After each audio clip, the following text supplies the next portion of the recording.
ياسر طيب كسر دواو إذا كان دراويس ورك كم إذا ويه ما أنت واحد كسر بيرين إذا كان كمان دوسكا حرادة الجلاء وركو إذا كانت كمان دوسكا بالله مقف فيها أول واحد كتر ساعين كدراويستا ما أنت نوسوا جورين هلا كسر بيرين إذا كان بلا مشار بوها ثقال بلود عاف نادره جرام دره markay arkeen duruufaha jira iyo baahida tan iyo isku dhajiyay kursigii barakac shacabkii oo aan loo turayn ciidan uu kusoo gurayo magaalada dadkii sixir baraka sidaa darteed waxay la maquf yihiin ururka kumaandooska dam xerada ligli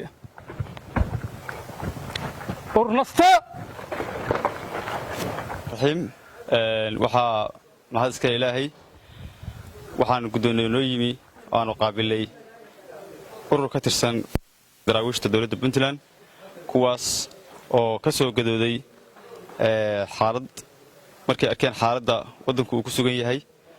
awoodda uu isticmaalayo madaxweynaha waqtigiisu sii dhammaanayo Saciid Cabdullaahi Deni daabulku uu ku soo daabulayo ciidamada magaalada Garowe ku soo daabulayo oo shacabka ku barakicinayo oo shacabka ku qaxinayo oo uu doonayo inuu xukunka iyo kursiga awood ugu sii joogo taas ayay ka dhiidhiyeen ciidankan daraawiishta waxaan rajaynayaa guud ahaan ciidamada dowladda Puntland oo aan ku kalsoonahay awoodooda ciidanimo iyo daljacaylkooda maadaama ay yihiin ayagu kuwa waddankan u dhimanaya u dhaawacmaya inay ku dhiiran doonaan ayaguna inay ay mataqaanaa ka xumaadaan awood marosiga uu doonayo Saciid Cabdullaahi Deni inuu kursiga ku joogo ama mataqaanaa ay ka dhidhiin doonaan barakicinta shacabkooda iyo burburinta magaalooyinkooda khaasatan caasimadda dowladda Puntland oo Saciid Cabdullaahi Deni ku dhaartay inuu dhulka la sibi doono kadib ciidankan loo yimi waxa weeye waxay la mid noqon doonaan ururkooda guutadii kumaandooska danab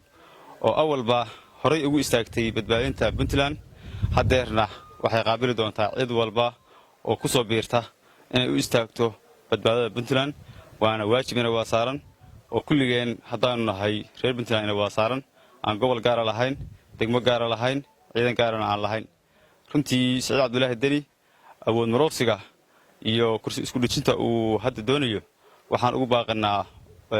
guud ahaan shacabka reer Puntland inay ka dhiidhiyaan arrintaas oo ka hadlaan oo ay waxa weeye waajibka uu leeyahay ka mariyaan runtii wuxuu wadaa iska horkeen shacab wuxuu wadaa isku dir beelaha degan reer Puntland oo Puntland dega ayuu iska horkeenayaa oo doonayaa inuu iska horkeeno kulligood si uu ugu sii joogo xukunka kursigana ugu sii mataqaanaa ugu sii fadhiyo runtii waa u mahad celinayna ciidamadan iyo saraakiishan ka soo gadooday ka soo tagtay waxa weeye ciidamadoodii daraawiishta kuna soo biiray urur guutada kumaandooska danab oo runtii waxa weeye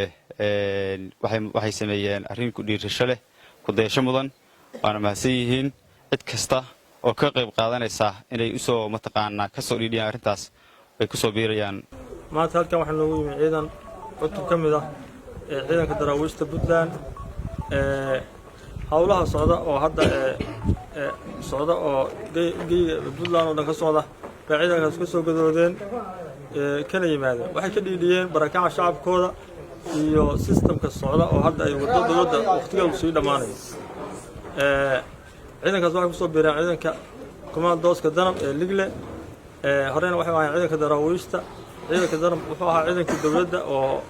dowladda lafdabarta u ahaa haddana waxaa ku soo biiray maanta ciidankan ciidamo horena waa ugu yimaadeen insha Allah waxay sii wada doonaan shaqadii ay danab waday oo ahayd badbaadinta shacabka Puntland anagu ma rabno shacabka Puntland in la barakiciyo in la laayo inay wax mustaqbal darteed ay ku dhintaan xukuumadda hadda jirta oo Saciid Cabdullaahi Deni uu madaxweynaha ka yahay 5 sano buu xilka hayay intaas sano waxa isleenayay ciidanka Puntland sanad ay kala badbaadeen ma jirin waxay isku leenayeen waxay ahayd wax hunguri xumo ah oo asagu nafta caleysay dadka shacabkana waa ku dhex baabaay hadda marka ciidankan waan soo dhaweynaa waxaan leenahay aad iyo aad baa u mahadsantihiin ciidamada kale oo Puntland waxaan rabnaa arrinta inay gartaan ciidankan ay garteen